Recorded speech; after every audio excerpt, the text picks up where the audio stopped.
Y ella cambió mis decretos y mis ordenanzas en impiedad más que las naciones y más que las tierras que están alrededor de ella, porque desecharon mis decretos y mis mandamientos y no anduvieron en ellos. Por tanto, así ha dicho Jehová: por haberos multiplicado más que las naciones que están alrededor de vosotros, ¿no habéis andado en mis mandamientos, ni habéis guardado mis leyes? Ni aún según las leyes de las naciones que están alrededor de vosotros habéis andado. Así pues ha dicho Jehová el Señor: he aquí, yo estoy contra ti, sí, yo, y haré juicios en medio de ti ante los ojos de las naciones. Amén. Padre nuestro, en el nombre de Jesús, queremos darte las gracias por esta noche maravillosa.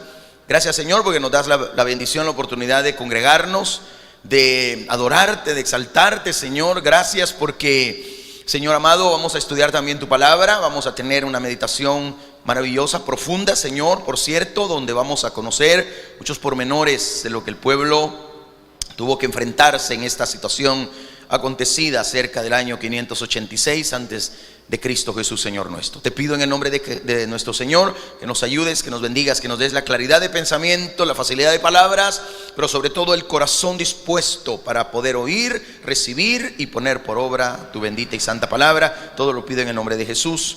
Amén, Señor, y amén. Bendito Dios. Así que lo que vemos aquí, hermano, ya lo decíamos la semana pasada, este hombre se rasuró todo, lo que era la barba, el pelo, en señal de duelo, en señal de dolor, pero también en señal de humillación. Es humillante, realmente para él era humillante hacer eso, y en presencia de la gente peor aún, porque era un sacerdote, y dejarse pelada la cabeza prácticamente, y dejarse la cara lisa. Bueno, ni tan lisa porque quedó todo cicatrizado de tanto jalón de pelo. Me imagino yo que las heridas también fueron un poco profundas, ¿verdad? Entonces, porque el cabello, usted sabe de que es difícil a veces cortarlo con la navaja, pero la carne no, ¿verdad? Entonces, yo conozco el oficio de peluquero y sé que el pelo pues tiene una consistencia tan fuerte como el mismo acero. O sea, no parece, pero un cabello humano tiene una dureza increíble. Entonces, una navaja debe ir lo suficientemente muy bien afilada como para poderlo cortar ese cabello. Entonces, lo que vemos acá es que esta última escena ponía punto y final al drama que por tanto tiempo se había seguido. Es decir, este hombre tenía más de un año de estar durmiendo por un costado, luego por el otro costado, ejemplificando lo que al pueblo judío le iba a acontecer. Es decir, iban a estar rodeados de los enemigos, iban a estar aguantando hambre, las raciones de comida que este hombre tuvo que aguantar, las raciones de agua que tuvo que soportar, es decir, sus riñones, su intestino, su vesícula, su vaso, su hígado, todo esto lo tuvo que soportar el profeta. Y sin embargo, pues como suele suceder, ¿verdad? El que predica la palabra no tiene ninguna gratitud. La gente no agradece el mensaje, la gente no da gracias por lo que recibe, que es lo que va a cambiar su vida. Y acá es lo que menos recibió, un aplauso, ni un gracias, Ezequiel, porque nos estás avisando con tiempo, nada. O sea, este hombre, aparte de, como decimos, le llovía sobre mojado, trascorneado, apaleado, como decía mi mamá. Entonces, cuando el telón, llamémosle así, porque esto es como un drama total acá, cuando el telón bajó por última vez, en aquel lugar, en aquella estancia donde él estaba, reinó el silencio. Y es que también él estaba mudo, pues él no hablaba. El Señor le había dicho que no dijera nada, que se quedara prácticamente mudo. Pero en Ezequiel 3:27 dice esta palabra: mas cuando yo te hubiera hablado, abriré tu boca y le dirás. Aquí sí vas a tener que abrir la boca. Así ha dicho Jehová el Señor: el que oye, oiga, y el que no quiera oír, no oiga, porque casa rebelde son. Entonces, este hombre estaba mudo, solo había ejemplificado las cosas, y pues reinaba prácticamente un silencio sepulcral. Pero ahora se escuchaba de alguna manera el repiqueteo del fuego quemando el pelo, los sollozos ahogados del profeta y el penetrante olor, por cierto, a cabello quemado, chamuscado, porque había pelo que se estaba quemando ahí. Pero el silencio no dura mucho. La actuación ha terminado, es decir, el drama de este hombre ha terminado, pero la profecía no termina. Y con algún gesto Ezequiel indica que va a hablar. O sea, después de estar tanto tiempo mudo, ahora va a hablar. No con la voz tronante con la que habló Amós o cualquier otro profeta, sino con un esfuerzo que solo deja salir a lo mejor un hilillo de voz, algo así como ando yo, ¿verdad? Con disfonía, es decir, bien suave. Ahora, después de un año sin hablar, apenas ahora iba a dar un murmullo tal vez, y una vez suelta su lengua, su boca se abre, y hermano, y sus primeras palabras no son otras que las que le fueron dadas una semana después de su visión. Así ha dicho Jehová el Señor. Esas fueron sus palabras. Así ha dicho Jehová el Señor. En otras palabras, no soy yo el que está hablando, es nuestro Dios, decía él. Eso es lo que él quería decir. No es, o sea, lo único que yo he hecho acá, al tumbarme de lado, al estar comiendo estas raciones de comida, de estos granos secos, al haberme cortado el cabello con una espada, no con una navaja real, sino con una espada muy bien afilada, pero al fin y al cabo espada que no corta cabello, sino que rebana cabezas. Entonces, hoy que he estado en esa situación, es Dios quien les ha hablado a ustedes. Así que paso a una parte que le he colocado como nombre el mensaje. El mensaje no va a salir, solo van a estar viendo las porciones ahí. Hemos tenido cierto problema con las presentaciones y el tiempo también se me hizo difícil. Y aunque realmente no es, solo anote tal vez lo que usted considere necesario, ¿verdad? Yo le voy a dar la exposición bíblica y la exposición del mensaje. Entonces, esta sección que vemos en el capítulo 5, verso 5 en adelante, interpreta y explica los actos que Ezequiel llevó a cabo durante un año y aparecen recogidos en la sección precedente, obviamente, de forma que no quede duda al respecto. Ahora, al leerla de una vez, lo que encontramos es un crudo panorama de la destrucción final de Jerusalén. Eso ya nos quedó claro. Y se acompaña de los horrores añadidos del canibalismo, porque esta gente tuvo que comer carne humana. Se quedó sin comida, las madres se comieron a sus criaturas, y la enfermedad y el asesinato pues era pan de todos los días dentro de la ciudad amurallada, donde nadie se escapaba ni para afuera ni para adentro. Es decir, ahí había una muerte segura.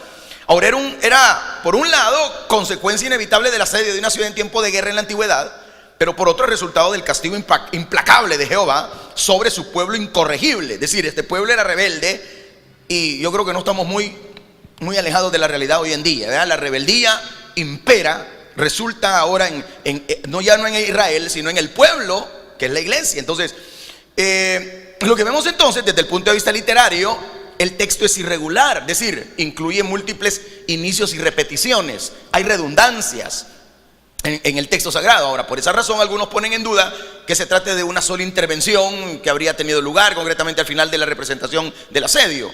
Pero yo lo dije la semana pasada, cada uno de los eventos que se suscitaron ahí, que estaban ejemplificados en el tumbarse de un lado y del otro, de comer racionado, de beber racionada el agua, de rasurarse el cabello, de agarrar los montones de pelo, tirarlos al aire, quemarlos y aplastarlos con la espada, todo eso era una sucesión de eventos que se iban a dar durante el asedio de Nabucodonosor hacia Jerusalén. Y entonces hay algo ahí que tenemos que entenderlo. No iba a ser algo soportable durante mucho tiempo, la gente no iba a aguantar mucho. Ahora, se habla de muchos oráculos al discurso que Ezequiel dio el último día de su representación del asedio. Es decir, los oráculos son profecías dadas por Dios, y estos fueron pronunciados también más adelante en su carrera, ¿verdad? Es decir, el discurso original de Ezequiel incluye los versículos del 5 al 6 del capítulo 5, incluye los versículos del 8 al 9 y el 14 y el 15. Y lo digo de esta manera porque el libro de Ezequiel, para los eruditos y entendidos, no solo fue escrito por Ezequiel, sino que habían otros amanuenses, otros secretarios y otros hombres de Dios que también escribieron algunas partes. Versículos 5 y 6, escritos por Ezequiel, dicen de esta manera: así ha dicho Jehová el Señor. Ahí abre la boca él. Así ha dicho Jehová el Señor. Esta es Jerusalén, la puse en medio de las naciones y de las tierras alrededor de ella, y ella cambió mis decretos y mis ordenanzas en impiedad más que las naciones y más que las tierras que están alrededor de ella, porque desecharon mis decretos y mis mandamientos y no anduvieron en ellos.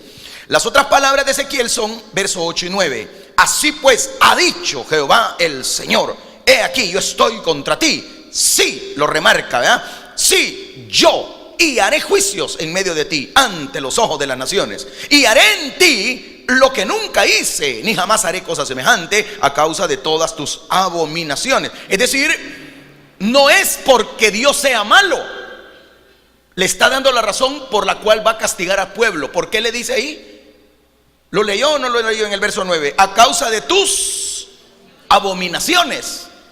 Abominaciones es más que fallarle a Dios por un pecadillo, por un desliz. No. Aquí hay premeditación, aquí hay alevosía, aquí hay planificaciones que se hacen para llegar al pecado, pues. Es decir, nadie se levanta una mañana a decir, hoy tengo ganas de acostarme con alguien que no sea mi pareja, digamos, ¿verdad? Eso se planifica. No sé si, hasta para tomarse una foto, usted planifica, ¿o no? Se peina, se baña. Algunos creen que le va a salir el olor en la foto, por eso se olorosean. No sé, me imagino yo. Todo eso se planifica. Y yo por eso decía anoche, las redes sociales están tan llenas de exhibicionismo que ayudan más al diablo a que nos dañe. Por eso los que hacemos la obra de Dios tenemos que usar esas redes sociales para poder contrarrestar todo lo que el diablo ha sembrado en los corazones de la humanidad. Entonces, todo es planificado, es decir, el pecado flagrante va planificado. Pues porque usted de repente alguien le dijo algo, se enojó y usted no tenía planificado enojarse hoy. O se levanta usted este día diciendo, hoy voy a ver con quién me enojo y a quién agarro a trompadas. No sé si alguno lo hará, pero vaya que los que somos un poco de mecha corta o que ya no tenemos mecha, de repente pasa algo y nos enojamos. ¿Verdad que sí? Pues sí, pero eso no lo teníamos planificado. Uno se levanta en el día diciendo, primeramente Dios, que hoy no me caliente. Digo yo, pues no sé, al menos debería de ser una oración. Si nosotros sabemos de dónde cogíamos, deberíamos decir, Señor, ayúdame para que este día por lo menos no caiga en la flagrancia de mi pecado. ¿Comprende lo que estoy diciendo? Pero aquí no. Es decir, aquí hay un problema grande de esta gente, hombre. O sea, eran abominaciones, era una prevaricación. Oiga la palabra compuesta, prevaricación. Es decir, una flagrancia de pecado preanticipada. Prevaricación. Es decir, se planificó para poderlo ejecutar en el momento en que queríamos ejecutarlo. Entonces, ahí está la situación. Ustedes me han dañado, decía el Señor. En otras palabras, han entristecido mi corazón. Entonces, de alguna manera es lo que encontramos en la Biblia. Sea cual sea la explicación de la estructura básica, podemos distinguir tres hilos conductores principales. Mire, vemos acá la centralidad de Jerusalén en medio de las naciones. Porque el profeta está diciendo, ustedes, y lo vamos a leer para que le quede claro, en el verso 5, así ha dicho Jehová el Señor, esta es Jerusalén. Es decir, todo lo que he hecho, dice el profeta, tiene que ver con Jerusalén. Tiene que ver con mi ciudad santa. Jerusalén o Jerusalén era la ciudad que el Señor había resguardado en memoria de su siervo David, el que anduvo conforme al corazón de Jehová. Jerusalén, capital de Judá. Me estoy dando a entender. Él era la parte sur de Israel, de las 12 tribus. Era la parte sur, el reino del sur. Las otras 10 naciones era el reino del norte, divididos cuando el hijo de Salomón, por su necedad, llamado Roboam, hermano, y bajo el consejo de los jóvenes del reinado, se pelea con Jeroboam, quien ya llevaba también anticipado el pecado, y dividen las naciones, la nación de Israel, y se divide en el reino del norte y el reino del sur. Pero Judá, es decir, Jerusalén, la ciudad santa, que todavía sigue siendo considerada la ciudad santa, por eso así se le llama, la ciudad de Dios, era inmemorial del rey David. Y es ahí, en esa ciudad, donde el Hijo de Dios, nuestro Señor Jesucristo, un día vendrá, porque Cristo va a volver por segunda vez. Y Él vendrá y reinará desde Jerusalén, la ciudad sagrada. Yo no sé si usted alguna vez ha ido a Jerusalén. Yo nunca lo he hecho, pero un día estaremos ahí, porque el Señor desde ahí reinará y nosotros seremos reyes y sacerdotes para la gloria de nuestro Dios Todopoderoso. Y reinaremos, dice la Biblia, ¿sí o no? Reinaremos y sojuzgaremos las naciones. Vamos a tener esa oportunidad. Por eso el apóstol Pablo nos recuerda a nosotros: ustedes andan ventilando problemas con los impíos, teniendo la capacidad de hacerlo entre ustedes. ¿Qué no entienden que ustedes un día hasta van a juzgar a los ángeles? Dijo el apóstol Pablo. ¿A cuáles ángeles?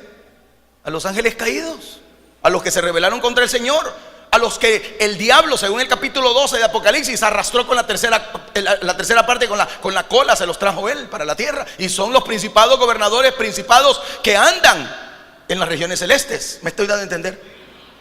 Oiga bien, pues, lo que vemos acá, que aquí hay en este este pasaje, para entrar en un estudio mucho más profundo, hay tres hilos conductores y uno de ellos principal es la centralidad de Jerusalén en medio de las naciones. Es decir, ellos en el mapa ocupan un centro, pero ya lo voy a explicar. O sea, en el mapa de Dios, llamémosle así, están en el mero centro. Ahora, el otro hilo conductor es el pecado de Jerusalén, que comparado con el de las demás naciones, el pecado de ellos es mucho peor. ¿Por qué? Porque era la ciudad santa, y se supone que si alguien es llamado santo, su pecado siempre va a ser peor que aquel que ya sabemos que no es santo. Porque ¿qué esperamos de un pecador? Que peque. ¿Qué esperamos de un hijo de Dios? ¿Qué esperamos de un hijo de Dios? Pues que sea religioso. No, que se santifique. ¿O no? Lo contrario a pecar, ¿qué es? Santificarse, hermano. Entonces, ese es el problema. O sea, el pecado en nosotros no se ve bonito. ¿O sí? No se ve bonito. Para nada. O sea, que alguien ande haciendo y deshaciendo. No, hombre, si Charles Swindoll dijo en una ocasión: a mí no me molestan los bares cuando tienen el montón de borrachos gritando ahí. No me molestan las prostitutas que están ahí metidas bailando desnudas, exhibiéndose. Eso es de todos los días. A mí no me molesta eso, dijo él. Me molestan los cristianos que el domingo están en la iglesia oyendo un mensaje de poder, pero el lunes andan pecando, haciendo y deshaciendo y revolcándose en el pecado, porque son un atajo de hipócritas, dijo. Porque están diciendo que aman a Dios, tomando la copa de santidad, pero luego se revuelcan en el mundo del pecado. Y están diciendo que aman a Dios, decía Charles Swindoll. Y entonces ese es un problema, porque no nos debe incomodar el pecado del fulano que va para el infierno, de todas maneras, y no ese es el camino que quiere, pues. Pero sí nos debe incomodar que nuestros hermanos andan haciendo y deshaciendo, exhibiéndose, ayudándole más al diablo para seguir aturdiendo los corazones de la gente. ¿O me va a decir que no? ¿Qué hace una mujer exhibiéndose en internet? Calentándole los genitales a algún varón, o a muchos. Entonces, ¿qué está haciendo ella? Ayudándole al diablo. ¿O no? ¿Qué hacen nuestros hijos en los juegos? Ayudándole al diablo. A las empresas satánicas que venden software, que venden juegos, les están ayudando a que vendan más productos para pervertir más a más niños, a los que van creciendo ya, y los hacen reos del diablo. Porque, hermano, seamos honestos: o somos esclavos del Señor o somos esclavos del diablo. Aquí no hay medias tintas. O le servimos a Dios o le servimos al diablo. Aquí no es, no, yo tengo un pie adentro y otro afuera. No, si tenés un pie afuera, también el otro te va a ir. No podés caminar solo con un pie. Me estoy dando a entender. Entonces la gente no puede venir a decirme a mí: no, la Biblia es la Biblia y es la palabra bendita de Dios. Y eso es lo que pasa. Entonces los hilos conductores, dije, son tres. Uno, la centralidad de Jerusalén. Otro, el pecado de Jerusalén, que es peor que las demás naciones, dada la centralidad que tenía, la importancia que tenía. Y el otro hilo conductor es el castigo público de Jerusalén. ¿Para qué iba a servir el castigo público de Jerusalén? Para advertirle a las naciones que con Dios no se puede jugar, que con Dios no vamos a jugar nunca. Podemos engañar a los demás, inventar y decir, pero a Dios no lo vamos a engañar nunca. Así que Jerusalén es el centro de las naciones, así lo dice el versículo 5. Y esto merece la pena que lo expliquemos. Esto es muy importante, porque las palabras "esta es Jerusalén" no eran realmente necesarias, a menos que algunos de los espectadores del ritual del asedio, que había durado durante un año, no fueran capaces de reconocer el mapa que aquel hombre había hecho, aquella maqueta de barro, de lodo. Era muy claro, es decir, no sé, es como que algún niño, no sé, yo creo que todos cuando estudiábamos estudios sociales, nos dejaban los volcanes de Centroamérica o el mapa de Centroamérica. ¿Alguien se acuerda? A mí siempre me llamó la atención que el mapa de Centroamérica, aunque nuestro país es chiquitito, tiene una forma característica, bueno, cada país la tiene, pero me llamaba la atención que Guatemala parece un señor narizón con cabeza cuadrada. ¿Ha visto el mapa? ¿Alguien se está acordando? ¿Va que así algo así parece? Cabeza cuadrada, narizón. Ay, véalo, ahí vaya a verlo al mapa y ya se va a acordar. Y vemos la diferencia de tamaño, ¿verdad? Que gracias a don Agustín de Iturbide y al bobo de Manuel José Arce aquí, que nos dejaron chiquitos. Todos agarraron los de Guatemala y México, abusivos, y se compartieron el gran pedazo con Honduras, que todavía nos sigue quitando los bolsones, y hasta con todo y útiles. Qué bárbaros estos, nos han dejado. Pero antes era 22,000 kilómetros, apenas 20 tenemos. Estamos más chiquitos ya que Israel. Éramos del mismo tamaño que Israel, 22,050 kilómetros. Así, eso mide Israel, el Estado de Israel. Ahora nosotros nos hemos quedado con 20,000 y algo. Apenas. Y todavía nos quieren quitar otro puño. De hecho, dicen que son 14 departamentos, pero nos están faltando 3 ya. Sí, nos falta la paz, nos falta la unión y la libertad.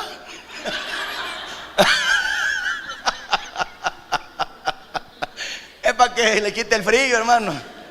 Es que algunos están algo calientitos. Así. No, fíjense que es bien curioso. Entonces dice, o sea, si alguien no era capaz de reconocer el mapa que Ezequiel hizo en el adobe, o a menos que quisieran imaginarse que era otra nación, ¿verdad? Pero él dice, esta es Jerusalén. Por si no se han dado cuenta, dice él, esta es Jerusalén. Ellos estaban de alguna manera pensando, no hombre, si, de lo que está hablando Ezequiel, cuando se pone de un lado, se pone del otro, cuando aguanta hambre, aguanta sed, cuando se corta el pelo, está hablando de la destrucción que viene sobre Babilonia. No, les dijo él, es destrucción sobre Jerusalén. Eso es lo que va a pasar. Eso es lo que yo dije, eso es lo que yo he hecho, porque Dios me lo dijo que lo hiciera. Entonces, si Ezequiel estaba señalando lo que quedaba de su modelo, porque a estas alturas ya prácticamente el modelito de barro, ¿verdad? Ya no mucho se miraba como Jerusalén. Ya estaba, me imagino yo, todo dañado, perjudicado por el tiempo. Pero ahora no era más que un montón de cosas como estiércol y ceniza, porque acuérdese que él había cocinado el pan en estiércol. Dios le permitió no hacerlo en el estiércol humano, pero lo hizo en el estiércol de buey. Entonces habían cenizas. Entonces él dice, esta es Jerusalén. Una declaración tremendamente amarga, y muchos han de haber tragado así, grueso.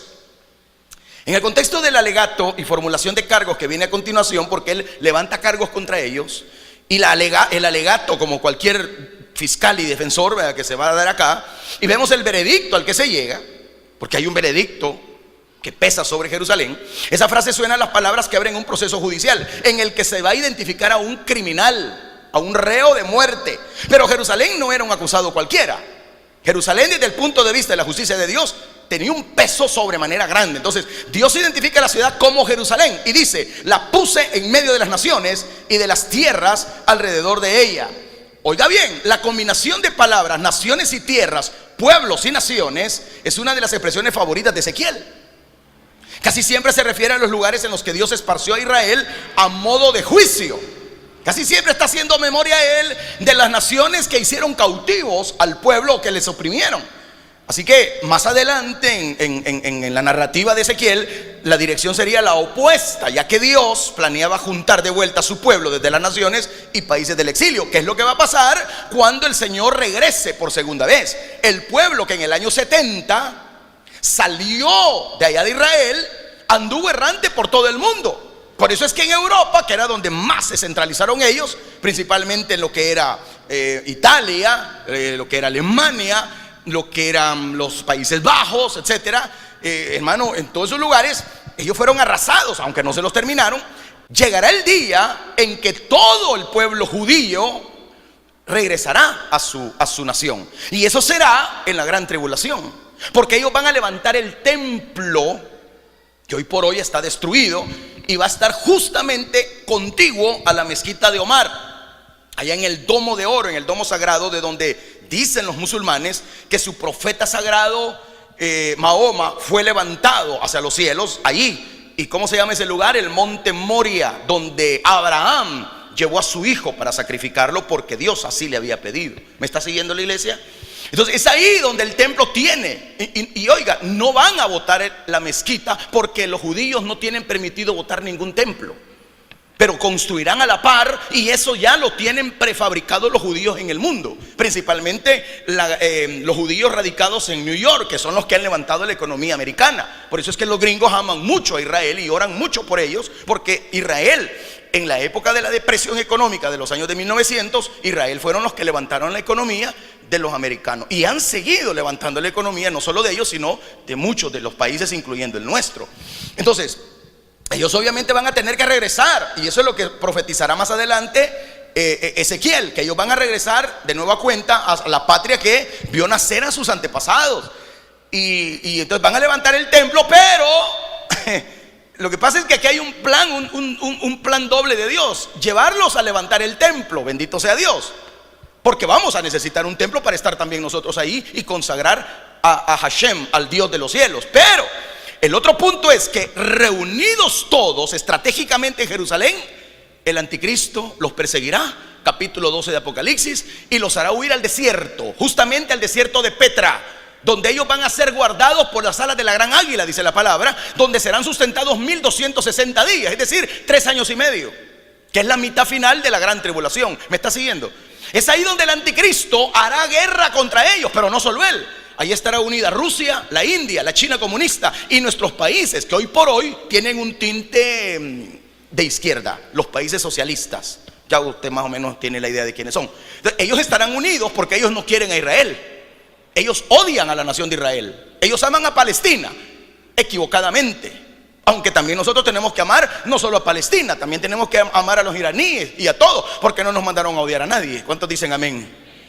Pero una cosa es que amemos a las personas, que respetemos a las personas, pero otra es que les toleremos el pecado. Eso no se puede.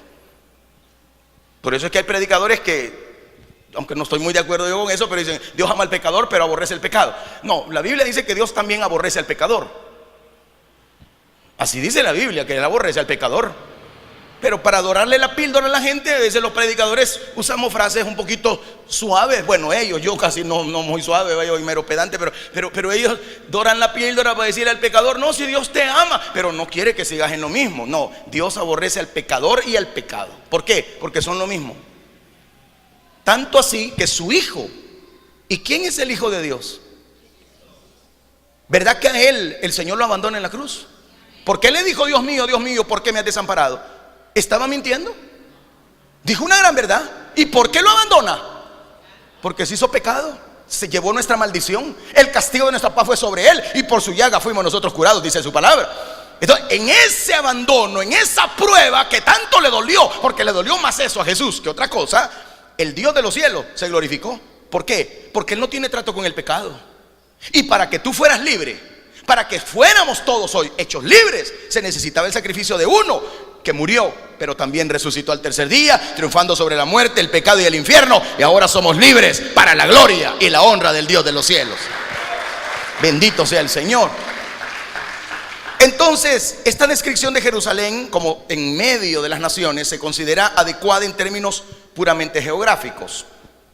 Jerusalén y la tierra en la cual estaba situada eran, de hecho, oiga bien, un eje axial de los imperios del mundo antiguo. Por eso es que era muy disputado Jerusalén, porque era un lugar de tránsito para poder hacer negocios. Por eso lo quería Egipto, por eso lo querían los griegos, por eso querían siempre conquistar, y Roma llegó a conquistar ahí también para poder tener un lugar de acceso portuario, marítimo y también de carretera, para poder llevar todo de la parte oriental hacia la parte europea, lo llamamos nosotros Europa, ¿verdad? Todo ese continente que antes era llamado el Asia Menor, ¿verdad? Toda la parte que ahora es Turquía, lo que es el mar Egeo, el mar Negro, el mar Mediterráneo, todo eso. Entonces, Jerusalén y la tierra en la cual estaba situada eran, de hecho, ese eje axial, llamémosle así. No digo el eje central, sino axial, es decir, un eje por donde se transitaba, y era muy factible para evitarse, hermano, los caminos más peligrosos de todas esas montañas, de allá por el Monte Hebrón y de todas esas partes muy, muy peligrosas también, no solo por la delincuencia, sino también por los barrancos, por las alturas y las vetas que habían en todas las calles ahí desérticas. Entonces, si uno considera que Mesopotamia, por ejemplo, estaba al este, al ver el mapa ahí está al este, Egipto estaba al oeste, Entonces los imperios anatolios estaban al norte y las culturas etíopes y arábiga estaban al sur. Entonces, de todas formas, muchas naciones y culturas se han considerado a sí mismas como el centro de las naciones, incluyendo el Imperio Romano o el Imperio medio de la China, que llegaron también a considerarse como centrales en el mundo por el gran comercio que ellos tenían. Incluso el mapa mundi más corriente, que es el mapa del mercador, así se llama ese mapa mundi, que es muy famoso. La mayoría creo que hemos visto ese mapa mundi, que así se llama el mercador. Presentan, por ejemplo, los grandes poderes coloniales europeos los ponen en el centro, distorsionando las latitudes más cercanas o al sur del Ecuador para poder lograr ese efecto. Hacen a un lado el Ecuador para lograr el efecto de poner en el centro, por ejemplo, al mar Mediterráneo, a España, por ejemplo, y a España principalmente, no a Madrid ni Galicia, que son importantes, pero principalmente ponen en el centro a Barcelona, que por cierto es uno de los lugares más corruptos de Europa, donde más homosexuales hay y donde más libertades desastrosas han pedido para seguirse corrompiendo más, tanto así que se quieren salir ya del reino de España. Entonces los mapas norteamericanos, por ejemplo, tienden a poner los continentes americanos en el centro, ¿verdad? Con Europa al este y Asia al oeste. Así que teniendo esa pretensión, cierta justificación en el contexto limitado de Israel y su mundo, desde luego no hay una finalidad geográfica en las palabras de este profeta, porque todo mundo va a querer ser el centro, todo mundo se va a ubicar en el mapa como el centro, se van a querer ser la mamá de los pollitos, ¿verdad? Entonces, pero para Dios, Él sabe quién sí está en el centro. ¿Me doy a entender? Dios sí sabe quién es el que está en el centro. Dios sí sabe cuál es el punto geográfico. No hablo de mapas, hablo en el sentido celestial. Porque aquí lo importante no es ubicarme. Yo puedo estar allá como las Antillas holandeses que ni se ven en el mapa, o las Filipinas. Puedo estar escondido debajo de una piedra, pero si Dios me saca de ahí y me pone sobre un monte alto, me van a ver mejor. ¿Comprende lo que estoy hablando? Entonces el punto de vista de Dios iba un poco más allá que la cartografía. Sí es verdad que Jerusalén como capital del pueblo de Israel inicialmente y más tarde como reino de Judá, pero estaba en el centro de la geografía y la historia de las naciones circundantes, y su historia estaba entretejida con la de aquellas. Eso es muy cierto. También es cierto que todo lo que ocurría en Jerusalén era contemplado y llegaba a los oídos de otras naciones, para bien o para mal. Vaya siguiéndome en este punto. Si le aburrí con lo del mapa mundi, ahora présteme atención con toda su alma. Oiga bien, cuando miramos más de cerca la teología más amplia del Antiguo Testamento, en lo que se refiere a la relación de Jehová con las naciones de la humanidad como un todo, y el papel de Israel dentro de ese plan divino, porque no podemos dejar de lado a Israel del plan divino de Dios. ¿Me está escuchando? Y yo no tengo aquí ni mapas ni banderas de Israel, ni me oye orar por Israel, por la paz de Jerusalén. Tal vez lo hago en mi oración privada, pero no soy de los pastores que estoy identificado con Israel, porque aquí no nos llamamos amigos de Israel. Y no estoy diciendo que eso sea malo. Simple y sencillamente me voy a la Biblia, donde sé que hay un plan perfecto de Dios, e Israel tiene mucho que ver ahí. Porque ¿de dónde vino la salvación?, dijo Pablo, sino de los judíos. Porque ¿de dónde aparece el Señor? Era de la tribu ¿de dónde? De Judá. ¿Y de dónde la tribu de Judá? De Israel. Ahora bien, si nosotros prestamos atención a ese plan perfecto, Israel es importante no solo geográficamente, sino teológicamente, y en un sentido también misiológico. Oiga la palabra que uso, misiológico. Es decir, ¿de dónde vinieron los profetas? ¿Quiénes eran los hombres de Dios de aquella época? Los escritores de la Biblia, provenientes de cualquier lugar de Israel. En otras palabras, misiológico, estamos hablando de misioneros, de gente que exportó la palabra. Por eso es que a nosotros nos llaman judeocristianos. No sé si usted ha oído esa expresión en algunos que nos quieren ver de menos, llamando a la iglesia evangélica como judeocristianos. Porque a los católicos no le llaman así, le llaman solo cristianos, aunque de cristianos no tienen nada sino solo el nombre. Porque ellos no adoran a Cristo, ellos son marianos, no son cristianos. Porque ellos adoran a María, ¿Usted a quién adora? Entonces usted tiene que llamarse cristiano. Y cristiano no en el sentido de judeo cristiano, porque nosotros no practicamos el judaísmo. ¿Cuántos están circuncidados aquí? ¿Cuántos guardan el sábado? ¿Cuántos dejan de comer pupusas de chicharrón? Solo que usted le haga daño, pues ni modo, no coma. Si le da alergia, no lo haga. Pero nosotros no seguimos las costumbres judías. Y aunque en la Biblia dice, y por eso los mormones, y lo digo con respeto, ellos dijeron que no, nuestra traducción viene porque el Señor vino a las Américas.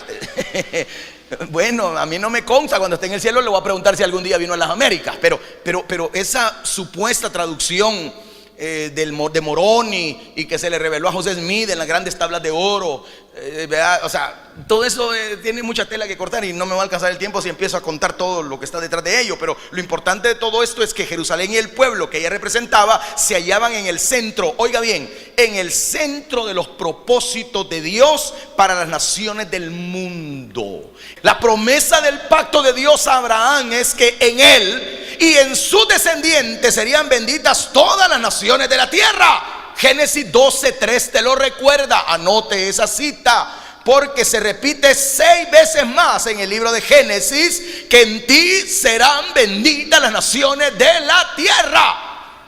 ¿Alguien se acuerda acá cuando Pablo escribe la carta a los romanos diciendo: creyó Abraham a Jehová y le fue contado por... ¿Usted ha creído?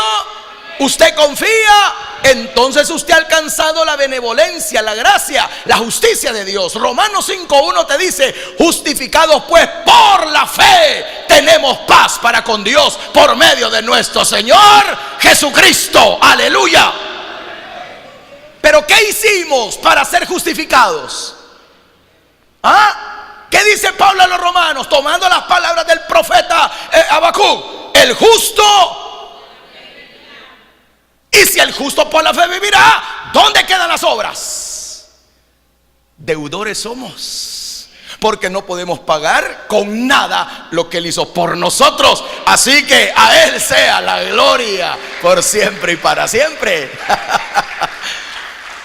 Entonces, oiga bien, pues, la universalidad de esa promesa, porque es una promesa universal: en ti serán benditas las naciones. ¿Qué hizo Abraham para poder ser amigo de Dios? Creyó. ¿Cuántos creen? Entonces usted anda conforme al corazón de Jehová.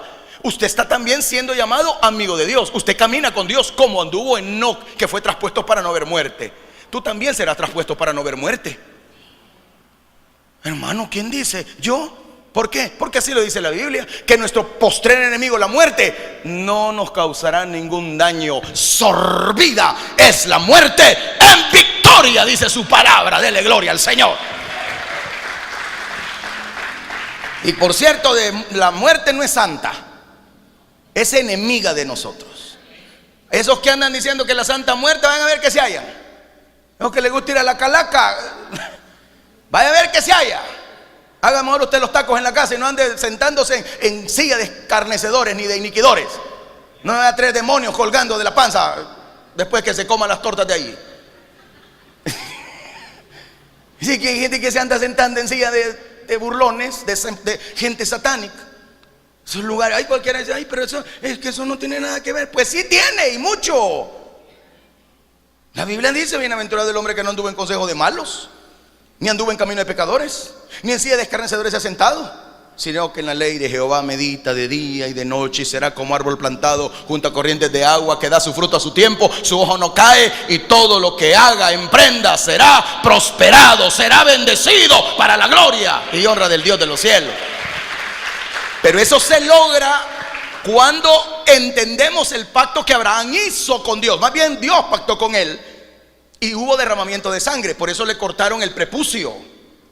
¿Se acuerda? Lo circuncidaron. Y desde ahí nace la circuncisión como un acto de derramamiento de sangre, pero también como humillación delante del Dios a quien tenemos que adorar y delante de quien tenemos que humillarnos. Aparte que también la circuncisión era sinónimo de limpieza, porque eso evitaba las contaminaciones en el glande, es decir, en la punta del miembro viril del varoncito. Era limpieza. Era purificación, era bajarse al piso, era honrar a Dios, era derramar sangre, porque sin derramamiento de sangre no hay. Exacto, entonces eso se aplica. Y óigame bien, mire, es que esto está poderoso, hombre. La universalidad de esa promesa se traspasa, lo de Abraham, a la dinastía davídica. La dinastía davídica, es decir, donde aparece David, siendo un aspecto más común entre David y Abraham. Hay una relación entre David y Abraham. Salmo 72, lo voy a buscar ahí. Salmo 72, busquémoslo. Salmo 72, versículo 17. Vamos a buscar en la Biblia. Salmo 72, versículo 17. Si alguien lo tiene, me dice amén. Y si lo encontró también. Dice verso 17: será su nombre para siempre, se perpetuará su nombre mientras dure el sol. Benditas serán en él todas las naciones, lo llamarán bienaventurado. Isaías 55, versículo 3 al 5. Le doy la cita y yo lo leo. Inclinad vuestro oído y venid a mí, oíd y vivirá vuestra alma. Haré con vosotros pacto eterno. ¿Quién hace el pacto? ¿Quién hace el pacto? Él lo dijo, haré, yo lo voy a hacer con ustedes. ¿Me está escuchando la iglesia? Oiga bien pues, inclinad vuestro oído. ¿Alguien me está prestando sus oídos? Venid a mí. ¿Alguien ya vino adelante del rey? Oíd, vuelve a repetir, oigan pues, presten atención y vivirá vuestra alma. Haré con vosotros pacto eterno. Oiga, las misericordias firmes. Una de las promesas a David, si lo queremos ver desde el punto de vista espiritual y material, ambas valen. Es lo que está escrito cuando aquel hombre dijo: joven fui y he envejecido, mas no he visto justo desamparado, ni su simiente que mendigue pan. Usted ahí tiene dos aspectos, material y espiritual. El más importante, ¿cuál es? El espiritual, obviamente. Joven fui y he envejecido, es decir, tuve fuerza, ahora ya no. Cuando el Señor habla a Pedro, le dice: cuando eras joven ibas, o sea, hacías lo que te da la gana, te daba la gana. Cuando seas viejo, otro te ceñirá. No nos está diciendo que el enemigo lo va a ceñir. No nos está diciendo que el que lo iba a crucificar estaba sobre él. No, son instrumentos. Pero ¿quién está sobre esa persona? Dios. ¿Quién es el que permitió la muerte del mismo Señor Jesucristo? En su presencia anticipada, en su conocimiento anticipado. ¿Qué dice Pablo? ¿Qué fue? ¿Quién fue? Dios. Esteban, cuando da su mensaje a aquellos que crujían los dientes, se les hace ver: ustedes lo llevaron. Más bien Pedro fue el que dijo: ustedes llevaron a la muerte al Señor. Ustedes dijeron: lo vamos a matar. Ustedes dijeron: este no tiene nada que ver con nosotros, porque este es un falso profeta. Pero en su conocimiento anticipado, Dios ya lo tenía todo controlado. No son ustedes, es Él el que lo permitió, para redención de vuestras propias almas. Vuelvo al punto: no he visto justo desamparado. Joven fui, hacía lo que me daba la gana. Hoy que pierdo fuerzas, es Él quien me gobierna. ¿Me está siguiendo? Y de algo estoy seguro y lo tengo muy claro. Lo estoy parafraseando para ampliarlo. Joven fui, envejecí, pero yo no he visto ningún justo desamparado, ni espiritual, porque tenemos los dones del Espíritu, tenemos los talentos del Espíritu Santo, tenemos la gracia soberana del Señor en nosotros y sobre nosotros. ¿Está escuchando? No he visto justo desamparado. ¿Y quién es justo? ¿Quién es justo aquí? Levante su mano los que son justos aquí. ¿Qué nos dice Romanos 5:1? Justificados pues por la fe. Entonces, ¿somos justos o no? ¿Por nosotros? ¿Por medio de quién? Entonces no he visto justo desamparado, ni los hijos, ni la simiente, ni los que van a salir de esos vientres serán desamparados, porque yo estaré con ellos, dice el Señor. Y Él lo ha dicho, Él lo está haciendo y lo seguirá haciendo hasta el fin de los siglos. A Él sea la gloria por siempre. Entonces ese pacto, bendito Dios, tiene que ver con nosotros. Haré con vosotros pacto eterno. ¿Cuánto dura el pacto eterno? Amén. No caduca. Es que las bendiciones de Dios no tienen fecha de vencimiento. Amén. Las bendiciones de Dios no tienen fecha de vencimiento. Tu prueba sí, tu dolor sí. Hoy se termina. Viene la gracia, viene el favor, viene la misericordia del Señor que está con nosotros. A Él sea la gloria. ¿Falló David? ¿Falló David? ¿Y Dios lo siguió amando? ¿Lo perdonó? Con que hasta perdonó a su hijo por amor a él. Porque de la simiente de David, el vástago de David, es decir, la raíz de David, raíz de tierra seca, sin parecer alguno, dice la Biblia, sin atractivo para que le deseemos. Así lo dice Isaías 53. No habrá parecer en él, porque será como vástago con raíz de tierra seca. ¿Quién quiere amar al Señor? Hoy hablan de Navidad y del niño Dios, pero no lo aman. Aman más al barbú de Santa Claus. Quieren más los regalos que vienen del norte. Pero nosotros, aunque haya pavo no lo haya, aunque haya regalo no lo haya, amamos al deseado de las naciones, al varón de dolores, experimentado en quebranto. Aleluya. Por eso pregunto, ¿falló David? ¿Falló Abraham? ¿Falló usted? Pero Dios nos sigue amando. Dios nos sigue amando. ¿Cuántas veces no hemos fallado a ese pacto que Él hizo con nosotros? ¡Qué bueno! ¡Qué bueno que envió a un testador, a Jesucristo! Porque si no hubiera testador, no tiene validez el testamento. Usted que es abogado lo sabe, ¿sí o no? Tuvo que haber un testador, alguien que dijo, yo firmo.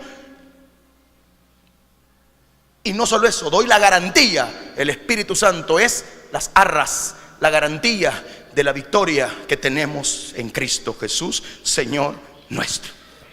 Eso me garantiza que por su llaga no seré sanado. Ya fui sanado.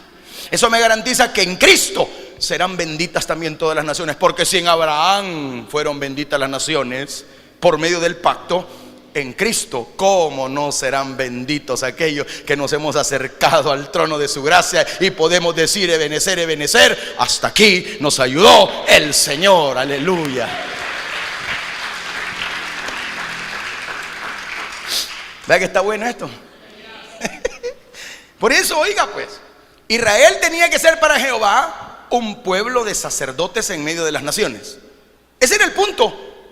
Lo voy a ubicar en el centro de mi pacto, en el centro de mi plan perfecto. Ahí estarán ustedes. ¿Por qué? Porque quiero que ustedes sean un pueblo de sacerdotes en medio de las naciones.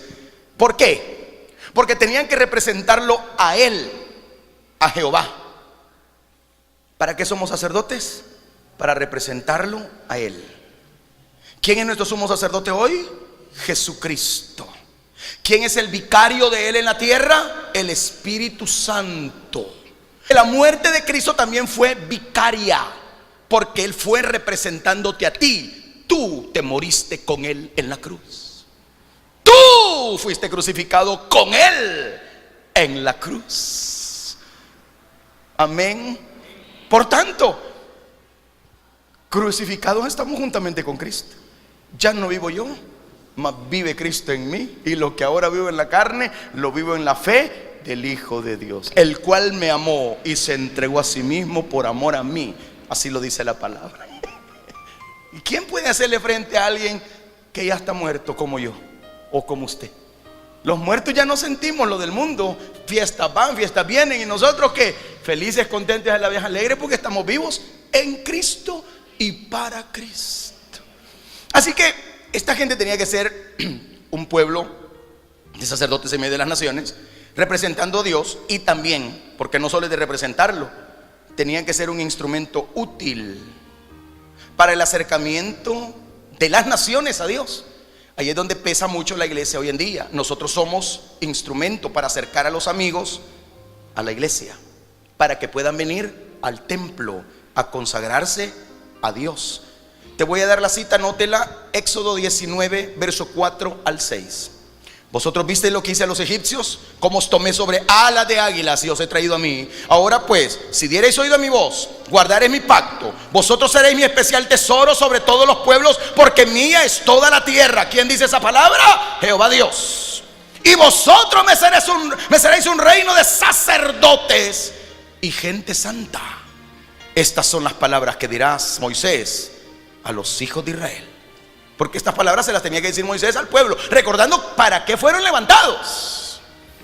Entonces, mi amado, Si usamos otra metáfora, Israel sería la luz a las naciones. Eso está en Isaías 42 y en Isaías 49. Ahí lo lee usted en su casa, por favor. Así que la frase se refiere al ministerio del siervo de Jehová, pero en otros lugares de Israel la que aparece identificada como el siervo sufriente. Ahora, lo cual implicaba esto un elemento moral que se derivaba de la justicia ética de las leyes y el comportamiento del pueblo de Israel. En efecto, hermano, si Israel vivía de acuerdo con el sistema social que Jehová les había proporcionado a través de la ley, porque la ley es buena, así lo dice el apóstol Pablo. Si ellos vivían conforme a la ley, entonces se convertiría en objeto de la curiosidad y en objeto de la admiración de las naciones, debido a la sabiduría y a la comprensión que les iba a caracterizar a ellos. Eso lo dice Deuteronomio capítulo 4, versículos 6 al 8. Guardadlos pues, los mandamientos, y ponedlos por obra, porque esta es vuestra sabiduría y vuestra inteligencia ante los ojos de los pueblos, los cuales oirán todos estos estatutos y dirán: ciertamente pueblo sabio y entendido, nación grande es esta. Porque ¿qué nación grande hay que tenga dioses tan cercanos a ellos como lo está Jehová nuestro Dios en todo cuanto le pedimos? ¿Y qué nación grande hay que tenga estatutos y juicios justos como es toda esta ley que yo pongo hoy delante de vosotros? Eso iba a ser grande. Eso engrandecería a Israel. Mire, hoy Israel es reconocida en el mundo por haber creado el chip Intel, de las computadoras. Intel, componentes electrónicos. Es la nación que más armas de guerra produce. Israel hoy es conocida como la nación que tiene el mejor grupo de aviadores, todavía mejores que los gringos. Es el país que todos los colegios, escuelas, kindergarten, todos tienen alarmas efectivas a la hora de un ataque masivo que pueda llegar. Y tienen hasta en las paradas de buses cámaras para ocultarse ante cualquier cuestión de misiles, bombas que les quieran. Es decir, están protegidos. Es la nación poderosa en medio de un desierto. Han logrado cultivar las mejores fresas que se exportan a Alemania. Han logrado cultivar todo lo que usted puede imaginar en medio del desierto, con 22,000 kilómetros cuadrados apenas. Por eso son conocidos hoy, ya no por guardar la ley de Jehová. ¿Por qué somos conocidos nosotros hoy? Por pertenecer a Iglesia Fuente Agua de Vida del Evangelio completo. Eso es grande. Me alegra que usted pertenezca a la iglesia, pero más me alegra que su nombre esté escrito en el libro de la vida del Cordero de Dios. Hermano amado, el tiempo lamentablemente nunca me alcanza, y esto estaba bueno, pero si sigo hacemos vigilia, y yo creo que usted ya tiene hambre. Así que voy a poner punto y aparte, no punto final, porque esto continúa, pero que nos quede claro algo, y vaya meditándolo en su camino. ¿Por qué somos conocidos nosotros? Le voy a soplar la respuesta un poquito. ¿Por qué somos conocidos nosotros? Póngase de pie para que ya vayámonos despidiendo. Somos conocidos por ser un pueblo santo, real sacerdocio, linaje escogido de Dios, para anunciar las virtudes de aquel que nos llamó de las tinieblas a la luz admirable. Al Señor sea la gloria. Padre, en el nombre de Jesús.